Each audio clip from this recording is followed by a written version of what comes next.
El infante es el peón en el juego de la guerra. Su trabajo no es romántico y sí incansable. Vive sobre sus pies y por su ingenio, cargado de equipo, llevando su arma personal y tratando de permanecer vigilante a pesar de la monotonía.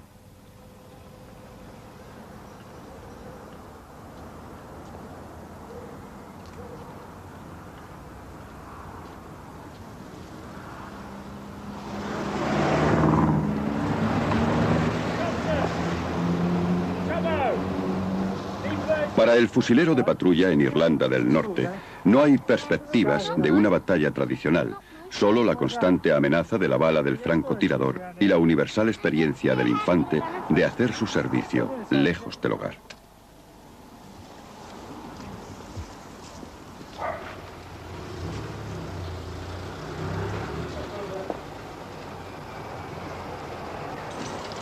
También el legionario romano supo todo sobre horas de guardia en distantes puestos de avanzada. Tuvo las mismas preocupaciones que otras generaciones de infantes: conseguir una comida caliente, mantener limpio su equipo y salir de patrulla.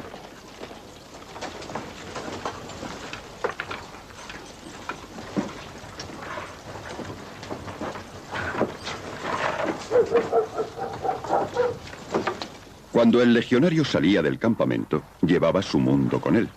Casco, armas, equipo y raciones. Unos 30 kilos en total, más o menos lo mismo que los soldados de a pie ingleses llevaron al Somme en 1915. En la antigua Roma, al infante le apodaban la mula de Mario. En Vietnam lo llamaban el gruñón.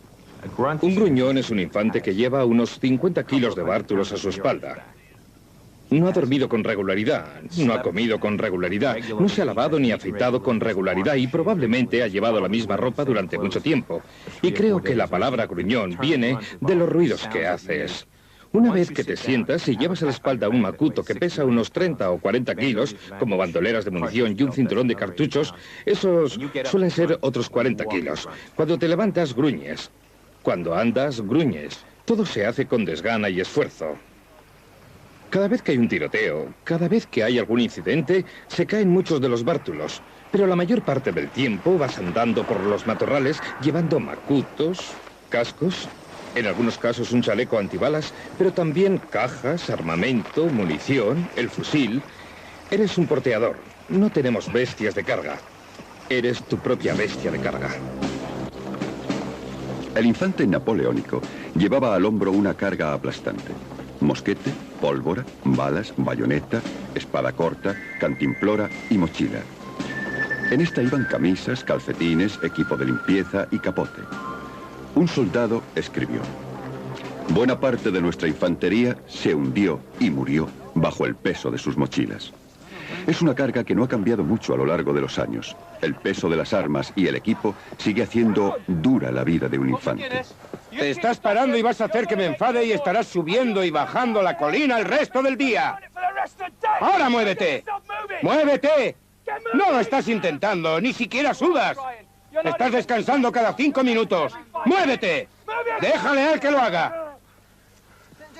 Sigue tú mismo. ¡Sujeta tu fusil! ¡Sujeta tu fusil! No es un bastón. ¡Y sigue moviéndote! ¡Eres un maldito desastre! ¡Vamos, muévete! Esto parece la anticuada instrucción, pero es la guerra moderna, como en las Malvinas. Si Waterloo se ganó en los campos de juego de Eton, entonces Goose Green fue ganada en Brecon Beacons. El propio terreno es la mayor parte del trabajo de la infantería, porque el 99% del trabajo es cubrir el terreno. No importa si son las nieves de Noruega o las Malvinas o el desierto. Es salvar tu camino a través de esos obstáculos, vadear ese río, subir hasta la próxima colina y a la siguiente y bajar al otro lado, fijar las cuerdas para poder trepar por el acantilado y bajar al otro lado y luchar tu camino a través de los elementos. Entonces, y solo entonces, es cuando realmente te ves con el enemigo. Antes de llegar a vérselas con el enemigo, el infante tiene primero que cruzar ese peligroso espacio intermedio. Puede ser una tierra de nadie llena de cráteres de bombas, o el Canal de la Mancha, en el camino a las playas de Normandía. No sé cuánto tiempo estuvimos realmente dentro en el canal. Creo que mucho. Todos íbamos provistos de bolsas de papel de estraza para el mareo. Y la sensación, me parece que era curiosamente resignada. No puedo recordar que sintiera mucho recelo. Sé que en mi caso estuve preguntándome qué me iba a pasar y si volvería a casa. Estuve pensando en mi madre y en mi novia y me preguntaba si sería capaz de hacerlo. Creo que la primera vez se siente uno tan nervioso que es algo así como un boxeador justo antes de salir al ring. Cuando fuimos hacia la playa, había un fuego enorme sobre todo nuestro y mucho ruido, un ruido ensordecedor. Cuando habíamos salido unos cientos de metros de la playa, el fuego venía en nuestra dirección.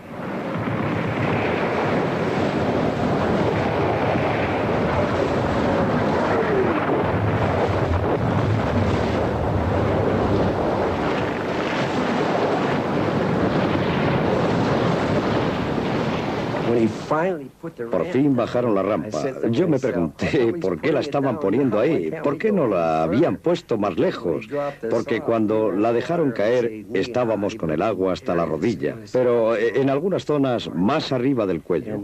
Y yo había llegado a amar la seguridad de estar en el barco.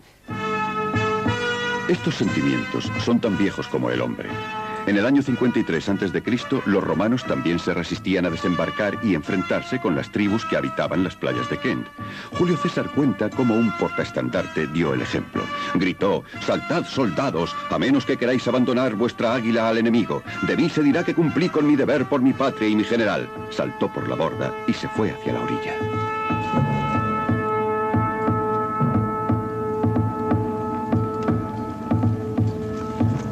Cruzar los últimos 600 metros es lo más duro de todo. El enemigo ya no es una figura distante e impersonal, está próximo, amenazador, y sus armas son mortales. El griego Jenofonte vio a los persas desplegarse para la batalla en Cunaxa, en el año 401 a.C. Escribió: «Cuando estuvieron más cerca, entonces de súbito hubo destellos de bronce, y las puntas de lanzas y las formaciones enemigas se hicieron visibles».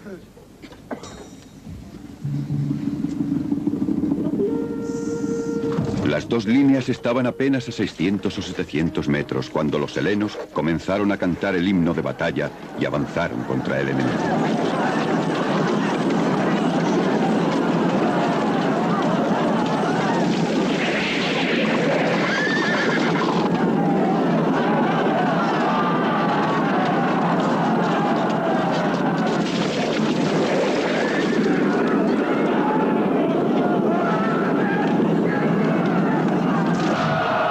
Cuando las armas de fuego llegaron a dominar el campo de batalla, la infantería al avanzar tenía que correr los peligros del fuego de la artillería y de los mosquetes. El capitán Charles François estuvo en Borodino en 1812.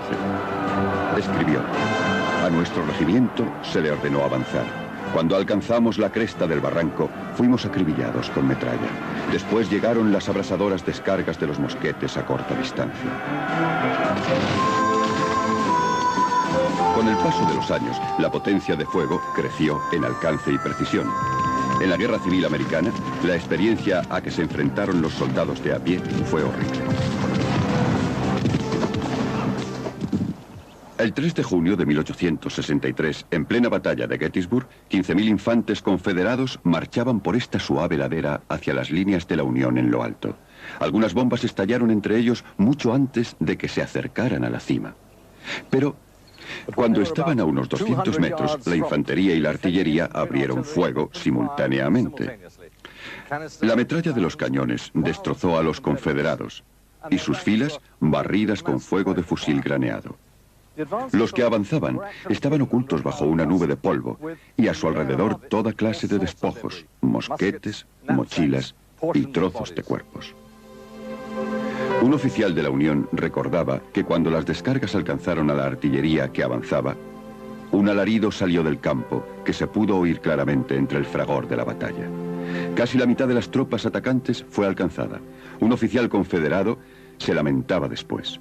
Solo ganamos gloria y perdimos a nuestros hombres más valientes. 60 años más tarde, la infantería tuvo un problema similar en el frente occidental, cuando atravesaban la tierra de nadie para atacar las trincheras opuestas. Esto era a menudo un asunto costoso, como aprendió Charles Carrington. Yo sabía de antemano que sería una batalla muy costosa. Entré en acción con 3 oficiales a mi mando y también 13 cabos y 109 hombres. Volví con un oficial, 2 cabos y 44 hombres.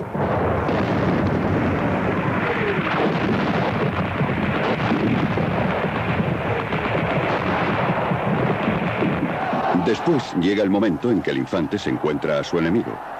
Durante siglos, aunque la batalla envolvía miles de hombres, el combate era una serie de peleas individuales, y la mayor parte del daño se hacía dentro del corto radio de la espada de un hombre. Ni siquiera las armas de fuego terminaron con el cuerpo a cuerpo. En 1689, en Killiecrankie, en Escocia, las tropas del gobierno descubrieron que sus mosquetes y sus bayonetas no eran una respuesta a los escoceses cargando con puñales y espadas anchas.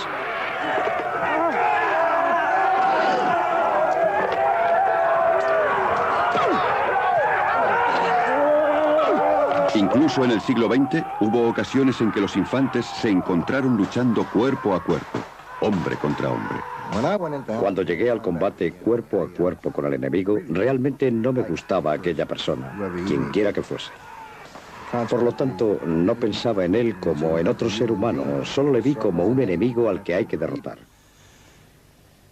Cuando yo le hundí mi bayoneta en su cuerpo, no pensé mucho en él entonces, sino en que tenía que sacar mi bayoneta, y lo encontré muy difícil. Así, no podía hacerlo solo tirando hacia atrás de mi rifle. Le disparé en el pecho, y entonces ya pude sacarla. Resultó muy duro. Yo no estaba satisfecho. Usé la culata de mi rifle y le golpeé en alguna parte de la cabeza. No estoy seguro de dónde exactamente. ¡Atención! ¡Ocupad vuestras posiciones! ¡Vamos, deprisa, por aquel lado! El infante ha conseguido una capacidad peculiar que realmente no se le ha conferido a nadie más. En medio de una batalla puede tomar la decisión de ponerse a cubierto con un pliegue adecuado al terreno y a no seguir tomando parte en la batalla o tumbarse en el fondo de su trinchera cuando la artillería enemiga está atronando. Alternativamente puede tomar la decisión opuesta, que es la de arrojarse a un acto individual de gran coraje y valentía. Eso no se les confiere a otros. Si estás en un tanque, tienes que ir con el tanque. Si estás con una pieza de artillería, vas donde ella va. Pero esta capacidad del infante para tomar sus propias decisiones es algo que le es peculiar. Si en algunos aspectos esenciales la experiencia del infante ha cambiado notablemente poco, en uno fundamental ha sufrido una revolución. El arma personal que usa se ha alterado más allá de lo reconocible. Son las capacidades de este arma las que dictan la clase de batalla a la que se enfrenta y lucha. Puede usar y encontrarse con algo como esto. Es un fusil de diseño soviético, el Kalashnikov, AK-47, quizá la más común de todas las armas de infantería del siglo XX. Pero esto es un fenómeno reciente. En casi toda la larga historia de la guerra, fueron las armas blancas las que dieron forma a la experiencia de la infantería. El legionario confiaba en su espada corta, Gladius, y se pasaba horas aprendiendo a usarla eficazmente. El historiador Flavio Josefo escribió que no sería erróneo describir sus ejercicios como batallas sin sangre y sus batallas como ejercicios sangrientos. Los hombres hacían fintas con armas pesadas y escudos de mimbre. Era algo duro y doloroso, pero funcionaba. Un entrenamiento así fue de una punta del imperio a la otra. Antes de acercarse con la espada, el legionario arrojaba su pilum, una lanza de madera con una larga punta de hierro. Cuando alcanzaba un escudo, por ejemplo, el pilum lo traspasaba y lo hacía caer.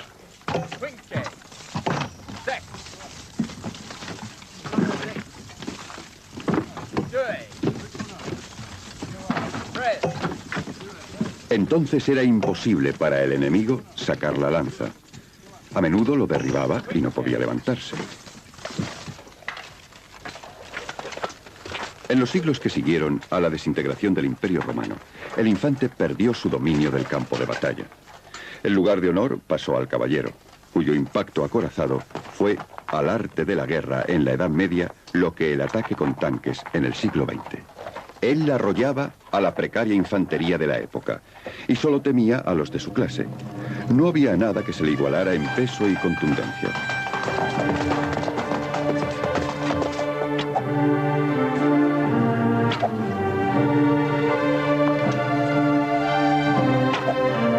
El arquero inglés cambió todo eso. Su arma era el arco largo, hecho de madera de tejo, a menudo con un peso de tiro de más de 50 kilos. Se necesitaba un hombre fuerte para usarlo.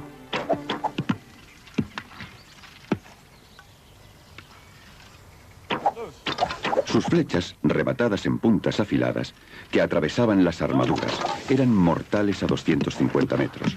Un hombre diestro podía disparar entre 10 y 20 por minuto. En Crécy, en 1346, como en Agincourt, 70 años después, los ingleses dividieron su ejército en 3 cuerpos de hombres de armas desmontados y de lanceros, cada uno de ellos flanqueado de arqueros que reforzaron su posición con estacas puntiagudas.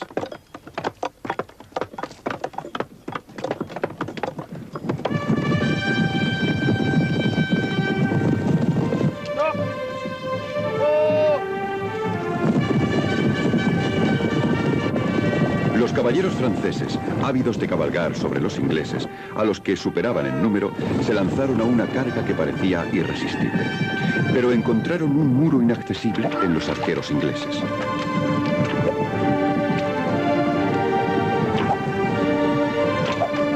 El cronista John Froissart describe lo que ocurrió entonces. Los arqueros ingleses avanzaron un paso adelante y dispararon sus flechas con tal fuerza y rapidez que pareció que nevaban. Los arqueros las hicieron volar con liberalidad, y no se perdió una sola saeta, pues cada flecha hizo mella en hombre o caballo. Así que los caballeros en la primera batalla francesa cayeron muertos o malheridos, casi sin ver a los hombres que los mataban.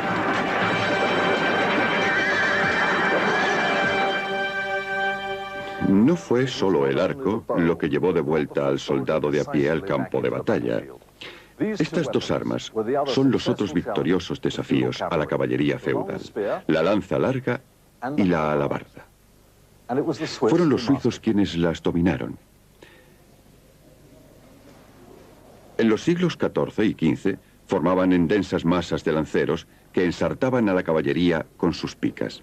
En el centro de este matorral de lanzas había soldados armados con alabardas, mandobles o unas perversas armas llamadas martillos de lucerna. Estos hombres detenían al enemigo que penetraba en la formación y luego salían para atacarle allí donde flaqueaba. Las heridas infligidas por sus armas eran horripilantes hasta para las normas de la época. Pueden ver el efecto en este cráneo, descubierto en uno de los viejos campos de batalla. Los suizos se ganaron una siniestra reputación de no dar cuartel nunca. Con la lanza larga y el arco, la infantería pudo recuperar su papel vital en el arte de la guerra durante esos siglos. En muchos aspectos, este era ahora poco diferente del de los tiempos de Grecia y Roma, pero se estaba introduciendo un nuevo elemento que cambiaría fundamentalmente su naturaleza.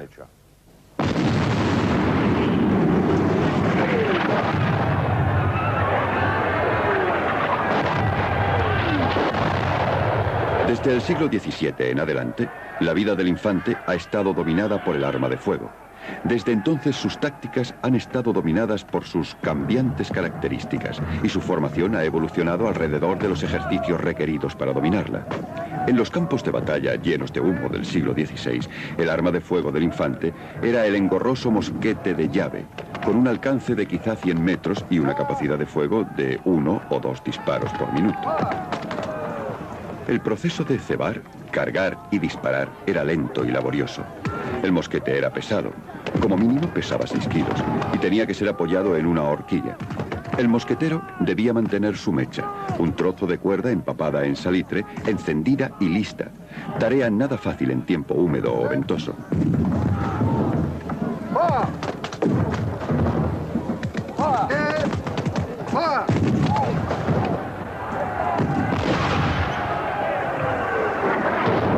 Las formaciones de infantería del siglo XVII consistían en una mezcla de piqueros y mosqueteros que combinaban el efecto del fuego del mosquete con el choque físico de la pica.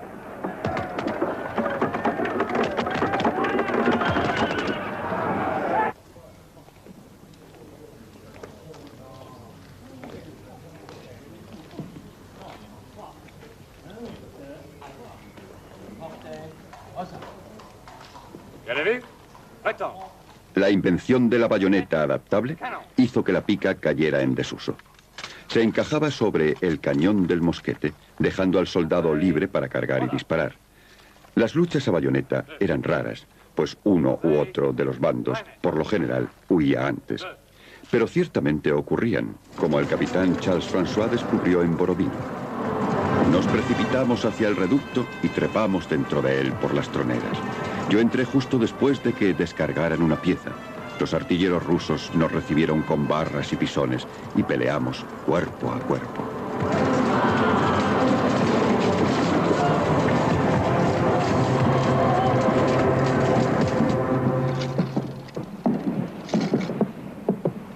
Durante la Primera Guerra Mundial, pocos soldados fueron muertos o heridos por bayonetas, pero para los australianos, con su formidable reputación de dureza, era un arma favorita para el combate de cerca. Cuando estás en una trinchera, miras a todas partes sin saber por dónde van a llegar. Cuando tienes una bayoneta y eres lo bastante rápido, lo haces con más rapidez que disparando. Formado un semicírculo a mi alrededor. Los ejércitos modernos siguen usando la bayoneta. ¡Eso es! Así todos podéis ver la bayoneta. La bayoneta está ideada para matar. Cuando la bayoneta aparece en la batalla, calada en el fusil, causa gran efecto en el enemigo. Hoy voy a enseñaros cómo matar con una bayoneta. ¿Para qué se usa la bayoneta? ¿Para qué? ¡Para matar! ¿Para matar qué? ¡Al enemigo! ¿Qué es esto? ¡Una bayoneta! ¡Bien hecho! ¡Avance! Uno confía en un número de enemigos. ¡Sobre la marcha! ¡En guardia!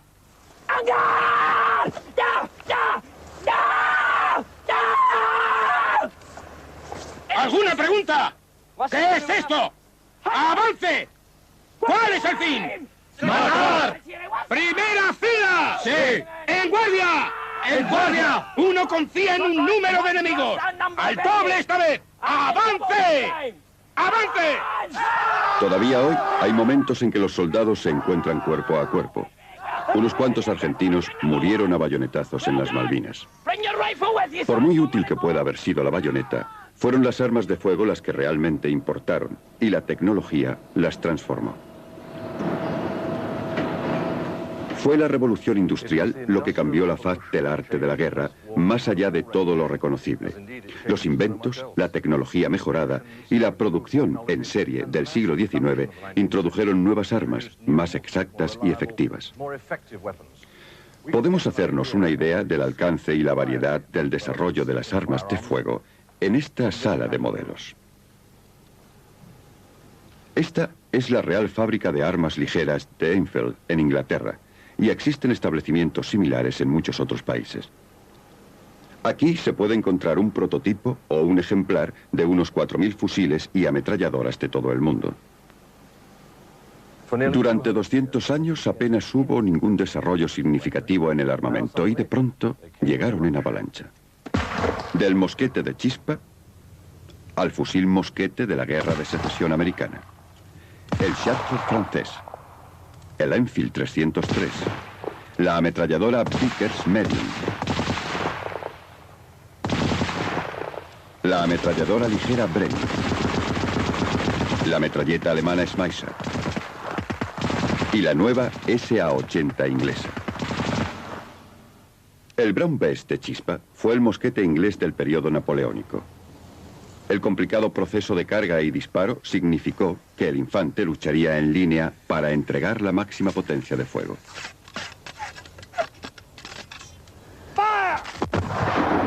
La fina línea roja no fue solo fantasía poética. El mosquete rayado de la Guerra de Secesión Americana tenía la llave de percusión más fiable y disparaba una bala cónica por un cañón rayado. Pero el proceso de carga y disparo había cambiado relativamente poco. El infante aún luchaba de pie y en línea, sin tener que detenerse o ponerse en pie y perder su cobertura, como solía hacer con su vieja arma de carga por la boca. El efecto fue que aumentó más del doble su capacidad de fuego.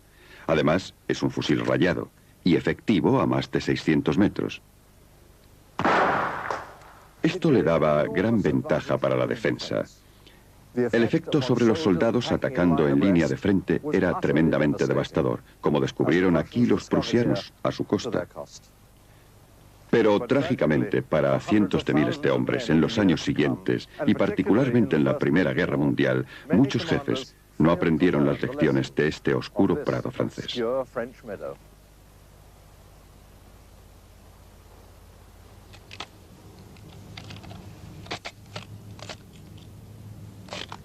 Fue con fusiles como este Lee Enfield, con lo que los ejércitos de 1914 marcharon a la guerra. Una vez que había cargado su recámara, el soldado podía disparar tan rápido como pudiera accionar el cerrojo. Algunos podían alcanzar los 30 tiros por minuto sobre un blanco. Fue un gran alivio cuando comenzaron a atacar y empezaron a avanzar hacia nosotros. Era una multitud, todos amontonados, y abrimos fuego. Seguimos disparando a toda prisa. Era un alivio poder desquitarte. Hasta entonces siempre habíamos estado recibiendo, y ahora teníamos la oportunidad, la gran oportunidad de desquitarnos con ellos. Yo usé 4 fusiles aquella mañana. Se atascaban uno tras otro de tanto disparar. Nada de apuntar, solo cargar y apretar el gatillo. La Vickers, una ametralladora medium, sólidamente montada en un trípode y alimentada por una cinta de munición, ha sido llamada una esencia concentrada de la infantería.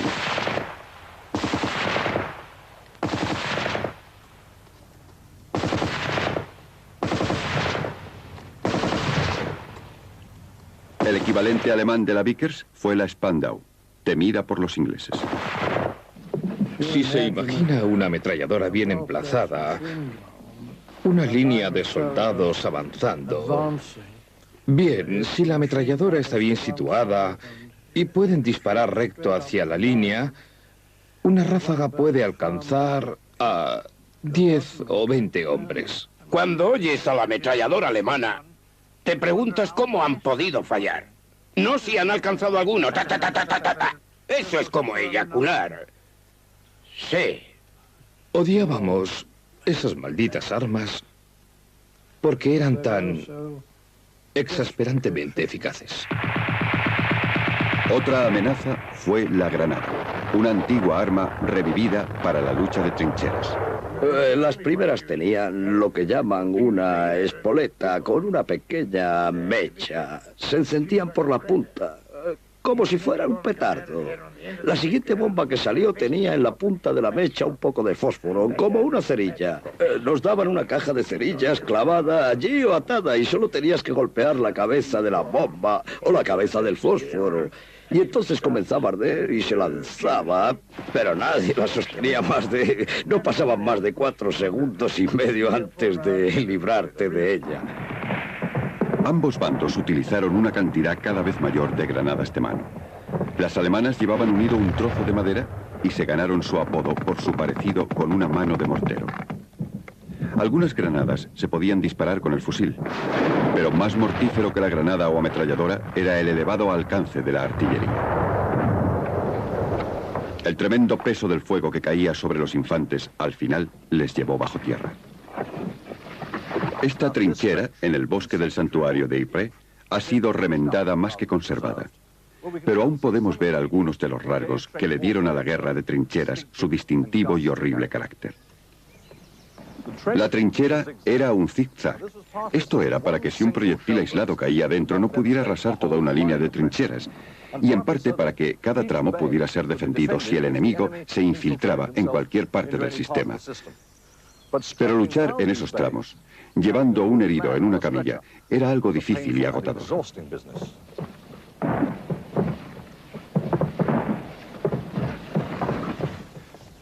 Los hombres vivían en refugios a los que se entraba por unos peldaños.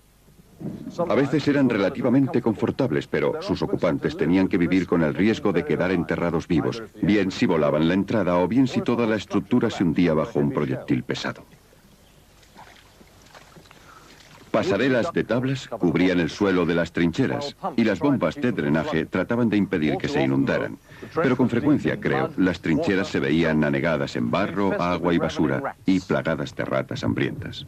Todos estábamos hechos un asco. Y cuando ibas a la letrina, bajabas los pantalones y aquello se rompía. Se iban como una ráfaga de ametralladora.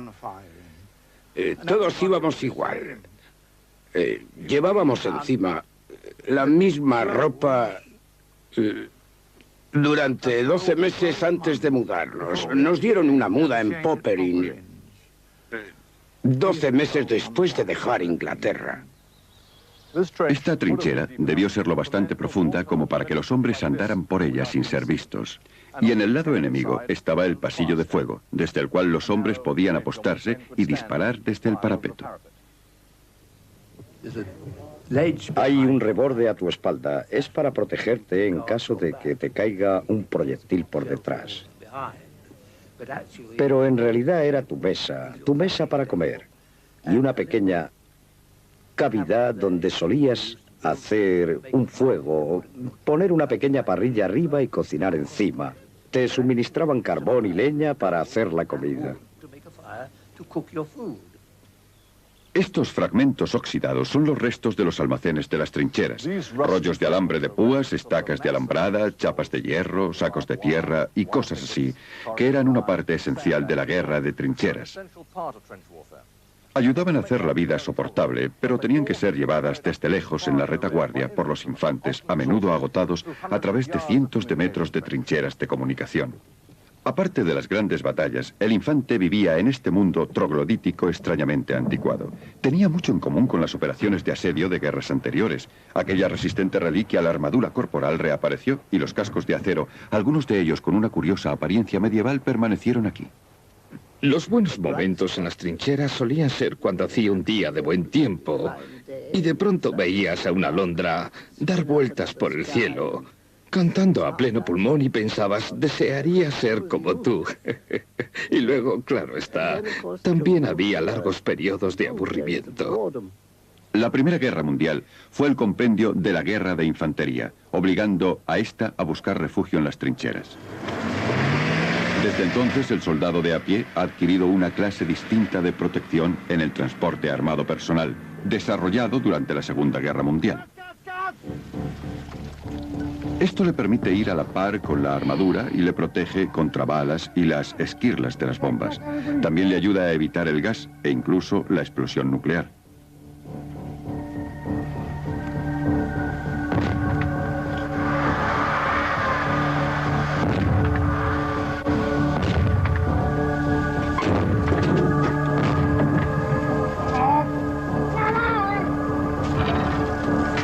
Pero llega el momento en que la puerta se abre y el infante está en pie con su fusil, en el mismo mundo implacable que conocieron sus padres.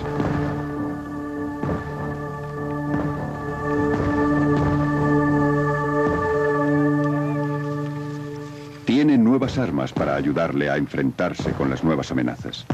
Lo mismo que el arco hostigó al caballero medieval, así el armamento antitanques de la infantería amenaza a los vehículos blindados enemigos en el campo de batalla de los años 80.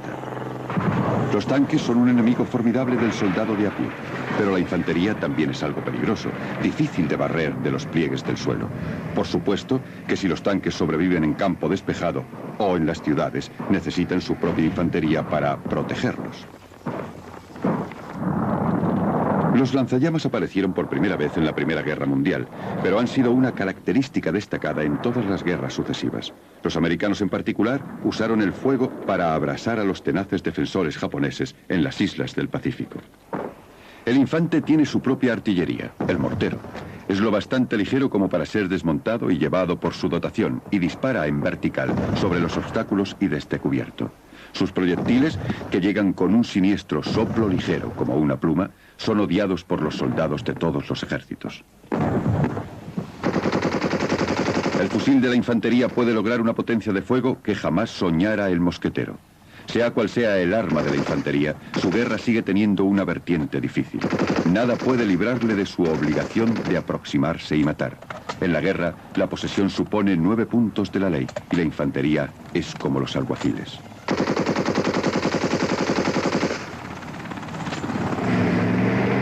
En 1941, en el frente oriental, los victoriosos alemanes llegaron a Stalingrado.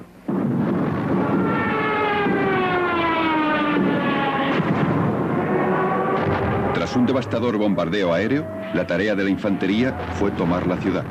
Pero los alemanes habían subestimado la resistencia del soldado ruso, que defendía su ciudad manzana por manzana, calle por calle y casa por casa. Miles de veces, nuestros aparatos, los Stukas, bombardearon la ciudad. Así que había tantos escombros que no podías apenas moverte, ni siquiera con un tanque. Formamos pequeñas secciones, especialmente provistos de ametralladoras. Combatir en una calle era muy peligroso, porque detrás de cada puerta, detrás de cada ventana, desde los tejados, te disparaban los francotiradores. Y el enemigo estaba en su refugio arrojando granadas de mano. Tenías que correr muy deprisa o arrastrarte. Dependías de tu vecino. Nos arrastrábamos, corríamos y nos apoyábamos unos a otros y lanzábamos granadas de mano. Disparábamos nuestras metralletas.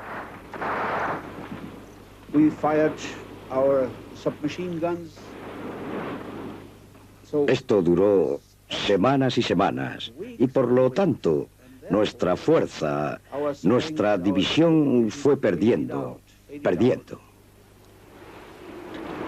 El valor y la táctica de lucha callejera de los soldados soviéticos al final desgastó la resistencia y la destreza de las tropas más profesionales del mundo. Las ruinas de Stalingrado se convirtieron en el cementerio del 6º ejército alemán. En muchas de las campañas de la Segunda Guerra Mundial, la infantería llevó la mayor parte del peso de la lucha. Formó una cuarta parte del ejército inglés, pero sufrió 3/4 partes de las bajas. La presión de la vida en la línea del frente era despiadada. Según la famosa frase de Omar Bradley, detrás de cada río había otra colina, y detrás de esa colina, otro río. Cada encuentro reducía las posibilidades de supervivencia del fusilero. Antes o después terminaba en una camilla o en la tumba.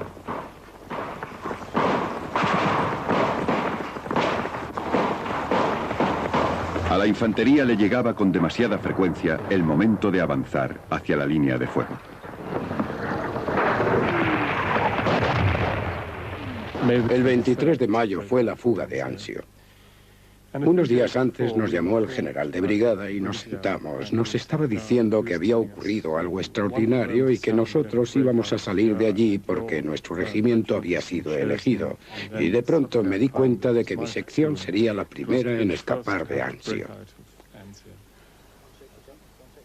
Teníamos que subir por la orilla de un río. Y entonces uno de los hombres en que más confiaba, encargado de señales, ya no lo pudo soportar más. Yo le apreciaba mucho y me dolió que se pegara un tiro en la pierna. Así que perdí a mi encargado de señales y fue una experiencia absolutamente terrible que alguien a quien aprecias y en el que confías hiciera eso y me traicionara. Pero a mí, por suerte, nuestro médico me dio bencedrina.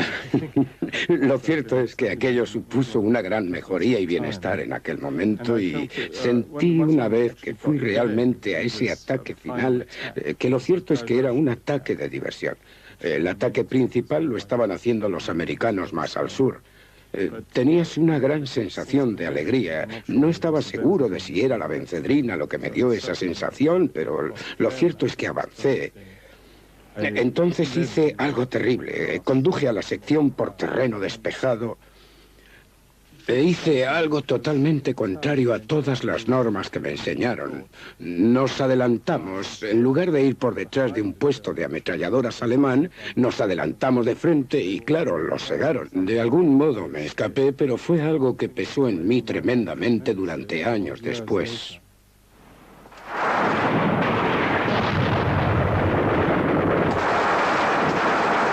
Para la infantería siempre fue peligroso y confuso. La colina de la munición está en las afueras de Jerusalén. En 1967, durante la Guerra de los 6 Días, fue agujereada con una enorme cantidad de trincheras y búnkers y resueltamente defendida por los jordanos. La batalla cuerpo a cuerpo para tomar la colina fue como un microcosmos del combate de infantería. El problema realmente es identificar dónde. ¿Dónde? ¿Quién te está disparando y desde dónde? En el momento en que empiezas a moverte, te llegan las balas o las bombas de mano. Es un trabajo bastante difícil.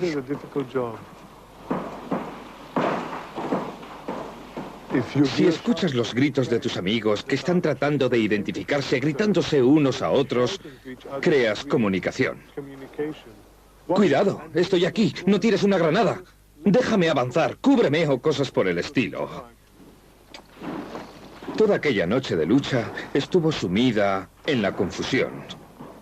Avanzábamos por el interior de las trincheras. De pronto, descubrías que lo que creías que eran compañeros tuyos, que iban detrás de ti, no lo eran, sino tu enemigo que iba detrás de ti sin saber que tú ibas por delante de él. Y la cuestión era quién usaría mejor sus sentidos para descubrir de verdad, en cada segundo y cada minuto, lo que está pasando realmente a tu alrededor. Mientras luchas, te concentras en lo que estás haciendo. Tratas de sobrevivir. Estás tan ocupado haciéndolo que no tienes otra cosa en tu mente. Hay momentos terribles. El primero es cuando ves de verdad con tus propios ojos que matan a tu amigo íntimo. Te parece la cosa más horrible del mundo. Ves su cara, ves sus ojos y no se mueve. Es una experiencia terrible, terrible. Pese a toda su intensidad, la batalla es un acontecimiento comparativamente raro en la vida del infante. La mayor parte del tiempo se la tiene que pasar andando, cargado con el fusil y la mochila. Un día típico era, por lo general, un caluroso paseo bajo el sol. Salías a una operación de combate, misión de busca y destrucción. Busca y destruye al enemigo y los suministros del enemigo. Durante mucho tiempo no te lavabas, dormías muy poco, comías raciones de campaña frías, comida seca, y siempre hacía un calor abrasador. Había mucho miedo, nunca sabías cuándo iba a pasar algo. Existía la posibilidad de que alguien pisara una mina. Pasabas 13 meses en Vietnam y los días parecían más largos de lo que son. El tiempo nunca parecía pasar. Entonces había un tiroteo que podía durar 3 o 4 horas.